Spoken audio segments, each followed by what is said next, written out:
ভালোবাসা মায়াজাল গল্প পর্ব ২১। যারা এখনও সাবস্ক্রাইব করেন নাই তারা অবশ্যই সাবস্ক্রাইব করে দেবেন। বেশি কথা না বলে গল্প শুরু করা যাক।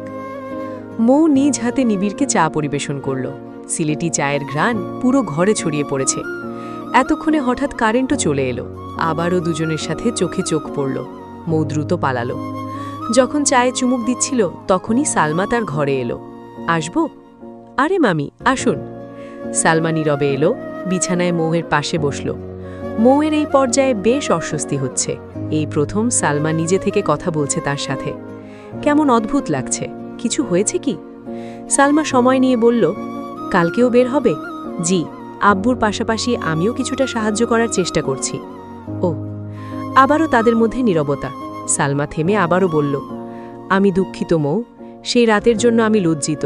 প্লিজ কখনোই আমিনকে বলো না আমি সেদিন তোমাকে কি বলেছিলাম। আমি জানি সেদিন তুমি আমার জন্যই ফিরে এসেছিলে। আমার জন্যই তুমি এতদিন ইয়ামিনের সাথে যোগাযোগ করনি, পালিয়ে বেরিয়েছ। মৌ তাকালো সালমার দিকে। সালমা মাথা নিচু করে বলল, রিমঝিম গতরাতে আমাকে সব বলেছে। যেহেতু আমরা দুজনেই কাছাকাছি বয়সের, সেহেতু ও আমার সাথে বন্ধুর মতোই মিশেছে। আমাকে জানিয়েছে তুমি ভেতরে ভেতরে কতটা স্ট্রাগল করেছ, যাতে কেউ ঘূর্ণাক্ষরেও কিছু টের না পায়। কেন এত ভালো হতে গেলে আমার জন্য? আমি তো তোমাকে তোমার মামার থেকে দূর করে দিচ্ছিলাম। মৌ শুকনো করে হাসল। মামির হাতে হাত রেখে বলল, এখানে আপনারও দোষ নেই মামি। আমি বুঝি সব মেয়েদেরই বিয়ে নিয়ে নিজস্ব স্বপ্ন থাকে, কিন্তু আমার জন্য আপনাদের বিয়েতে শুধু ঝামেলাই হয়েছে। এজন্য আর কিছু যাতে না হয় এজন্য আমি চলে এসেছি। এভাবে বলো না। সাকিবের ব্যাপারটা আমি জেনেছি আমাদেরই আত্মীয়দের থেকে। ওরা আমাকে জানিয়েছে ও তোমাকে সরাসরি হয়রানি করেছে। হয়তো তোমার জায়গায় থাকলে আমিও বিষয়টা নিতে পারতাম না। সেখানে আমি ভেবেছি। আমি অত্যন্ত দুঃখিত মৌ, আমি সত্যি মানুষ চিনতে ভুল করেছি।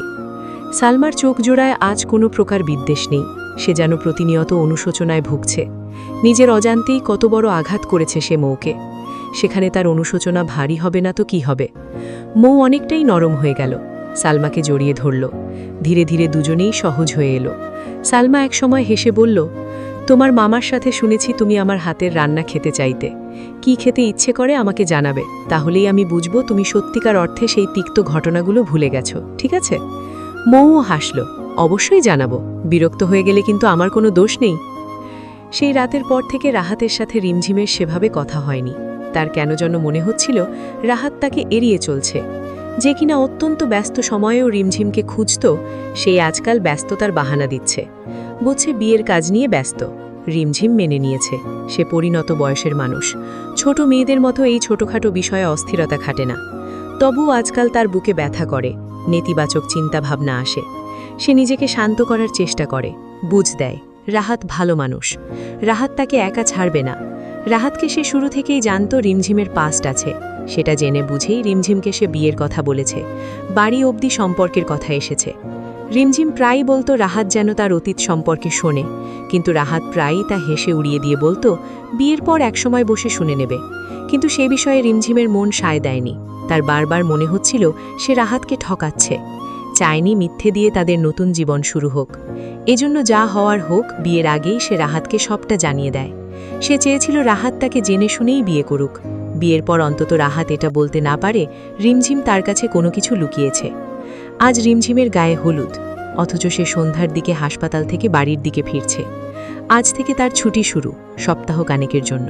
কিন্তু তাতেও সে খুশি নয়, মনটা বিষণ্ণ। কেন যেন রাহাতের সূক্ষ্ম অবহেলা নিতে পারছে না সে। রাস্তা পার হওয়ার আগে আরও একবার রাহাতকে কল দিল সে। কয়েকবার কল দেওয়ার পর রাহাত কল রিসিভ করল।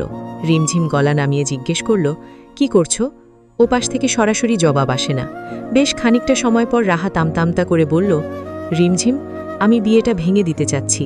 তোমাকে আমার বিয়ে করা সম্ভব নয়। রিমঝিমের মনে হলো তার আশেপাশের পুরো দুনিয়া থমকে গেছে। রাহাত আবার বলল, আমি এই কয়েকদিন অনেক ভেবেছি, অনেক চিন্তা করেছি, কিন্তু কিছুতেই তোমার দিকে আমার মন টানছে না।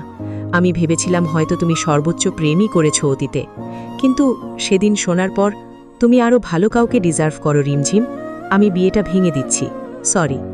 রিমঝিম কিছুটা সময় চুপ থাকল। বিশ্বাস ভাঙার পর মেয়েটা শক্ত হয়ে দাঁড়ানো, কোনো প্রকার নড়চড় নেই। বাড়ির ছাদে তার হলুদের অনুষ্ঠানের প্যান্ডেল করা হয়েছে। লোক ভর্তি মেহমান, পুরো এলাকা জানে তার বিয়ের সম্পর্কে। রিয়াজ সাহেব মেয়ের বিয়ের কোনো প্রকার কমতি রাখেননি, এমনকি জামাইকে স্বর্ণের চেন দেবেন বলে স্বর্ণকার থেকে সেদিন 1 ভরির চেনও বানিয়ে আনলেন। বাড়ির সবাই কত খুশি রিমঝিমের জন্য, আর সে রাস্তায় দাঁড়িয়ে শুনছে তার হবু বর তাকে বিয়ে করতে আগ্রহী নয়। রিমঝিম আরও বেটার কাউকে ডিজার্ভ করে। রিমঝিম সময় নিয়ে বেশ অস্বাভাবিক শীতল গলায় বলল, আমার একটা কথা রাখবে, শেষবারের মতো? রাহাত পাষাণের মতো জবাব দিল, বলো। আমার সাথে কখনো যোগাযোগ করবে না, আমি নিজেই এই মুহূর্তে এই সম্পর্কে রীতি টানছি, ভালো থেকো। বলেই রিমঝিম কল কেটে রাস্তা পার হতে নিল, কিন্তু বারবার তার চোখ ঝপস হয়ে আসছে। সে রাস্তার ওপার দেখল, এই তো আর একটু হাঁটলেই ওপারে পৌঁছে যাবে।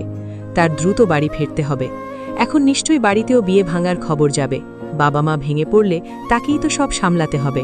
সে বাড়ির বড় মেয়ে, আজীবন তাদের আগলে রাখার নিয়ত করেছে সে মোটেও সেরকম মেয়ে নয় যে পরের ছেলের জন্য তার পরিবারকে বিপদের মুখে ঠেলবে। জীবনে একবার ভুল করেছিল সে, আর নয়। অপরাধের প্রায়শ্চিত্ত যদি জীবন দিয়ে দিতে হয় তাও সে দিবে, তাও তার হাসি খুশি পরিবারকে কোনো প্রকার দুঃখ পেতে দেবে না। কিন্তু আফসোস, তার রাস্তার ওপার অবধি পৌঁছনো হলো না। বেখেয়াটে লক্ষ্যই করেনি এক গাড়ি তার দিকে ছুটে আসছে। মুহূর্তেই এক প্রাইভেট কারের সাথে ধাক্কা খেয়ে রাস্তার একপাশে গিয়ে পড়ল রিমঝিম। রিমঝিমের বিয়ের কথা শুনে প্রণব হলুদের দিন সন্ধ্যায় এসে পৌঁছায়। ছেলেটাকে খুব বিধ্বস্ত দেখাচ্ছে, কিন্তু কেউ তার এই শুকিয়ে কাট হয়ে মুখটার কারণ খুঁজে পেল না। সবাই ভেবেই নিল হয়তো কাজের অনেক চাপ, কিন্তু সত্যিটা এমন নয়। প্রণব নিজের মনে অনেক গোপন এক অনুভূতি যত্ন করে আগলে এসেছে। এই গোপন অনুভূতির মালকিন হচ্ছে রিমঝিম, যাকে সে ভালোবাসে ঠিক কত বছর নিজেও জানে না। কিন্তু সে রিমঝিমের যোগ্য নয়, এজন্য তাকে কখনো সাহস করে বলা হয়নি, ঝিম, তোমাকে আমি ভালোবাসি। যতবার রিমঝিমের জন্য পাত্রপক্ষ দেখতে আসত, তার হৃদয় ক্ষতবিক্ষত হতো। সে প্রতিবার প্রচণ্ড ভয়ে কাতর হয়ে থাকত, দোয়া করত যেন রিমঝিমকে সে হারিয়ে না ফেলে। সে কখনো রিমঝিমকে মনের কথা বলতে পারেনি দুটো কারণে। 1, সে মা হারা ছেলে, আর 2, চাকরি হারিয়েছিল। কে এক বেকার ছেলেকে মেয়ে দিবে? সে যতই বাবার বড় ব্যবসা হোক না কেন, এই সমাজে সবার আগে ছেলের ইনকামটাই দেখে। প্রণব নিজেও কখনো আত্মসম্মান খুইয়ে খালি হাতে রিমঝিমকে চাইতে পারত না। রিমঝিম খুব দামি তার জন্য। দামি জিনিসকে সে কোন আক্কেলে ঘরে তোলার মতো চিন্তা করত। অন্তত রিমঝিমের প্রয়োজন মেটানোর মতো হলেও তার সামর্থ্য থাকতে হবে। সেটুকু সামর্থ্যও তার ছিল না। মেয়েটাকে খালি পকেটে কি করে সে রানী করে রাখত? সে পাগলের মতো ইন্টারভিউ দিয়েছিল যেখানে সেখানে, শুধু একটা চাকরি, একটা। সাথে সাথে সে রিয়াজ সাহেবের কাছে বাবাকে পাঠাবে, কিন্তু সেই চাকরির দেখে পেতেও যেন সময় লেগে গেল। ইন্টারভিউর পর তাকে বাতিল করলে সর্বপ্রথম সান্ত্বনাটা রিমঝিমই দিত, অথচ রিমঝিম কখনো টেরও পায়নি তাকে ঘিরেই প্রণবের এত আয়োজন। শেষমেশ যখন এই চাকরি পেল, সে রিমঝিমের থেকে দূরে যেতে হলেও গেল। নিজেকে কয়েক মাসের সময় দিয়েছিল, পরিকল্পনা ছিল কিছুদিনের মধ্যে প্রস্তাব দিয়ে তাকে চমকে দিবে। কিন্তু রিমঝিমের বিয়ের কথা শুনে সে নিজেই চমকে গেল। তার ভালোবাসা আজীবনের জন্য মনেতেই দলা পাকিয়ে রইল, প্রকাশ করার সুযোগ পেল না। ভালোবাসার সময় এত পাষাণ কেন? কেন? কোনো রকমে অফিসের পোশাক পরেই সে রিমঝিমদের বাড়ির দিকে হাঁটা দেয়। সে একটু দেখবে হলুদের সাজে রিমঝিমকে কেমন লাগবে। নিশ্চয়ই মেয়েটার মুখের রং ফিরে এসেছে। আগামীকাল সে রিমঝিমের বিয়েতে আসবে না। তার বুকে মোটেও এতটা সাহস নেই যে রিমঝিমকে অন্য কারো বউ রূপে দেখবে। যেখানে নিজের হতেই দেখল না, সেখানে অন্য কারো হয়ে যেতে কি করে দেখবে? বাড়ির কাছাকাছি আসতেই দেখল গান বাজনার কোনো শব্দ নেই। উল্টো বাড়ির কিছু পুরুষ হন্তদন্ত উদ্ভ্রান্তের রত রিকশা সিএনজি করে কোথায় যেন যাচ্ছে। প্রণবের কারণ বুঝল না। সে পথিমধ্যে জুনায়েদকে দেখল, সে নিজেও কোথাও যাওয়ার জন্য রিকশা খুঁজছে। প্রণব তাকে আটকাল। ছেলেটার চোখ মুখ অস্বাভাবিক লাল। প্রণবের কেন যেন বুক শিউরে উঠল অজানা আতঙ্কে। কি হচ্ছে এসব? জুনায়েদ, কি হয়েছে? সবাই কোথায় যাচ্ছে অনুষ্ঠান ফেলে? এবার জুনায়েদ কাঁদো কাঁদো হয়ে বলল, আর বিয়ে? আপার বিয়ে ভেঙে গেছে। তার চাইতেও বড় কথা, আপার অ্যাক্সিডেন্ট হয়েছে, হাসপাতালে। কান্নার দমকে জুনায়েবার কিছু বলতে পারল না। প্রণবের মনে হলো বুক থেকে কেউ হৃৎপিণ্ডটাকে ছিঁড়ে নিচ্ছে। প্রণব কোনো মতে বলল, আমিও যাব, চল। কয়েক ঘন্টা পেরিয়ে গেছে। হাসপাতালের করিডোরে পিন পতন নীরবতা। কারো মুখে কোনো কথা নেই। সবার মুখেই শঙ্কা, ভয় এবং বিধ্বস্ত ভাব। করিডোরে বসে থাকার এই সময়টা সবচেয়ে কঠিন। রিমঝিমার এখনও জ্ঞান ফিরেনি। আল্লাহর অশেষ রহমতে বড় কিছু হয়নি, তবে কিছু তো ড্যামেজ অবশ্যই হয়েছে। হাত ভেঙেছে তার, মাথাতেও আঘাত পেয়েছে, তবে গুরুতর নয়। তবে হাসপাতালে পৌঁছতে দেরি হলে বড় কিছু হবার সম্ভাবনা ছিল। এছাড়া বাদবাকি টুকটাক আঘাত। মাথা থেকে অনেক রক্ত গেছে, এজন্য তাকে রক্তও দিতে হয়েছে। অবস্থা সেভাবে বিস্তারিত বলেনি ডাক্তাররা, তবে বোঝা যাচ্ছে এখনও অবস্থা আশঙ্কাজনক। রিমঝিমের জ্ঞান ফেরানোটা জরুরি। আল্লাহর উপর ভরসা করা ছাড়া সবাই উপায়হীন। ডাক্তার তো শুধু উসিলা। রাজিয়া শেখ মৌ আসেনি, মেয়েরা বাড়ি থেকেই রাজিয়া শেখকে সামলাচ্ছে। তিনি কেঁদে কেঁদে চোখ মুখ ফুলিয়ে ফেলেছেন। রিয়াজ সাহেব শক্ত হয়ে বসা, তার পাশে ছায়ার মতো সঙ্গ দিচ্ছে ইয়ামিন, ইয়াসিন এবং মশিউর সাহেব। ইয়াসিন আজকেই এসেছে। ইয়ামিন তো নিজেকে দোষারোপ করছে এই ঘটনার জন্য। যতই হোক রাহাত তার বন্ধু, তার বিয়েতেই তো রাহাত আর রিমঝিমের দেখা হয়েছিল। ইয়াসিন এতে ছোট ভাইয়ের কাঁধে হাত রাখলেন। তোর কোনো দোষ নেই, যা হয়েছে সবটা ভাগ্যক্রমে। ইয়ামিন তাও শুনল না। সে ভাবতেই পারছে না এমন অকৃতজ্ঞ বন্ধুর সাথে এতদিন সে চলাফেরা করেছে, যার কারণে তার পরিবারের মানুষ আজ ক্ষতির সম্মুখীন হয়েছে। এই দোষে নিজের ভুল ছাড়া সে কিছুই চোখে দেখে না। ইয়ামিনের চোখ মুখের রং দেখলেই বোঝা যায়, যদি ভুলক্রমেও রাহাত তার সামনে চলে আসে, ওকে সে ছাড়বে না, কোনোতেই না। একপাশে প্রণব দাঁড়িয়ে, নিবিড় তার কাঁধে হাত রাখল। প্রণব এতে আরও আবেগী হয়ে পড়ে। ভাঙা গলায় বলল, আমি কি বেশি দেরি করে ফেললাম নিবিড়? নিবিড় আশ্বাস দেয়, না, রিমঝিম ঠিক হয়ে যাবে, চিন্তা করো না, আল্লাহ এতটাও নির্দয় নন। রিমঝিমের অ্যাক্সিডেন্টের কথা শুনে রাহাত ছুটে আসে। সে রিয়াজ সাহেবকে বারবার বলে, আমার ভুল হয়েছে আঙ্কেল, আমি রিমঝিমকে ছাড়ব না, ওকে আমি বিয়ে করব। রিয়াজ সাহেব মুখ ফিরিয়ে নিলেন। রাহাতকে তিনি দেখতেও ইচ্ছুক নয়। রাহাত এদিকে অপরাধ বোধে ভুগছে। সে তো ভাবেইনি তার সামান্য বিয়ে ভাঙার রিমঝিমের ওপরে এত ঝড় তুলবে যে তার অ্যাক্সিডেন্ট হয়ে যাবে। তার বারবার রিমঝিমের হাস্যোজ্জ্বল মুখটা মনে আসছে। সে রিমঝিমকে বিয়ে করবে বলেই ঠিক করে নেয়, নয়তো এই অপরাধবোধ তার কখনোই ঘুচবে না। ইয়ামিন রাহাতকে দেখে রেগে গেল। নিঃশব্দ করিডোরে সে অকাজ করে বসল। রাহাতের কলার ধরে তাকে একপাশে টেনে নিল। কুর বাচ্চা, তোর সাহস কি করে হয় হাসপাতালে আসার? আমার ভাগ্নিকে পুরোদমে মেরে ফেলতে আসছিস? এত কিছুতে তোর মন ভরে নাই? বিরাট ঝামেলা পাকানোর আগেই মশিউর সাহেব, নিবিড় এবং ইয়াসিন ইয়ামিনকে দূরে সরিয়ে আনল। প্রণব দূর থেকে আগুন চোখে রাহাতকে দেখছে। সেই ক্রোধ যদি রাহাত তাকিয়ে দেখত, সেই চোখের চাহানি তাকে পুরোদমে ভস্য করে দেবার ক্ষমতা রাখে। কিন্তু প্রণব রিমঝিমের দুশ্চিন্তায় রাহাতের দিকে এক ধাপও এগোল না। মশিউর সাহেব শক্ত গলাতেই রাহাতকে বলল, তুমি এখন এখান থেকে যাও। রিমঝিমের হুঁশ ফিরলে ও যা চাইবে তাই হবে। আপাতত তোমাকে আমরা কেউই দেখতে চাইছি না। মশিউর সাহেবের এমন প্রত্যাখ্যানে রাহাতের মুখ ছোট হয়ে গেল। কাল কাটার আগে রিমঝিম তাকে বলেছিল যেন তাদের আর কখনো যোগাযোগ না হয়। রাহাত তাও নির্লজ্জের মতো ফিরেছে। কোথাও একটা এখনো তার আশা আছে, রিমঝিম তাকে এত সহজে ফেরাতে পারবে না। ভালোবাসে মেয়েটা তাকে। সেই ক্ষুদ্র আশা নিয়েই রাহাত চলে গেল। রাহাত যেতেই প্রণব এক মুহূর্ত দেরি করল না। উদ্ভ্রান্তের মতো রিয়াজ সাহেবের পায়ের কাছে বসল। এতে উপস্থিত সকলেই অবাক। রিয়াজ সাহেব চোখ কপালে তুলে প্রণবের দিকে তাকালো। প্রণব খুবই কাতর গলায় রিয়াজ সাহেবকে বলল, আঙ্কেল প্লিজ রিমঝিমকে আমার করে দেন। আমি ওকে আর দুঃখ পেতে দিব না, ওকে হারাতে পারবো না। ও সেরে উঠলেই আমি কাজই ডাকব। আমাকে খালি হাতে ফিরিয়ে দেবেন না আঙ্কেল, প্লিজ, দয়া করুন আমার ওপর। শেষ রাতের দিকে রিমঝিমের জ্ঞান ফিরে। জ্ঞান ফিরতেই দেখে প্রণব বসা। রিমঝিমকে পিটপিট করে তাকাতে দেখে প্রণব যেন প্রাণ ভিড়ে পেল। বড্ড সাহস নিয়ে রিমঝিমের হাতের ওপর নিজের বড় হাতটা রেখে বলল, ঝিম, আমাকে দেখতে পারছো? কেমন লাগছে এখন? রিমঝিম প্রণবের দিকে তাকালো, যেন সে আশা করেনি প্রণবকে প্রথমে দেখতে পারবে। চারপাশে তাকিয়ে সবকিছু বোঝার চেষ্টা করল। ধাতস্থ হয়ে আবারও প্রণবের দিকে তাকালো।